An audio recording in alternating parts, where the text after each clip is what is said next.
Hello, good afternoon. আজকে 3 দিন পরে শেফালি এসছে, তার জন্য আমার বাড়িতে খুব ভালো ভালো রান্না হয়েছে। নুডলস হয়েছে, সতে ভেজ, চিলি চিকেন, বাসমতি চালের ভাত আর কাতলা মাছের ঝোল। কাতলা মাছ আর ভাত হয়েছে সিম্বার জন্য, দুজনেই মাছ ভাত পছন্দ করে, আমিও মাছ ভাতই খেয়ে নেব। আর ছেলের জন্য বেসিক্যালি চাইনিজ ফর্মটা হয়েছে, এটাই পোস্ট করার ছিল because I am really happy. এতদিন পর একটু রিলিফ পেয়েছি 3 দিন পর। আর আরেকটা কথা বলার জন্য, তোমরা সবাই মিলে এত সাপোর্ট করছো আমার চ্যানেলটাকে, সবাই এত ভালোবাসছে, বিশেষ করে সিম্বা মানে সবার এত হার্ট উইন করছে, তো I am really grateful.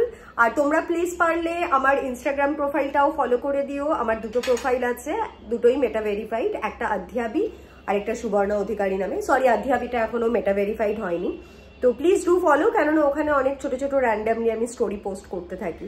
So yeah, that was the speech of the day. Love you all.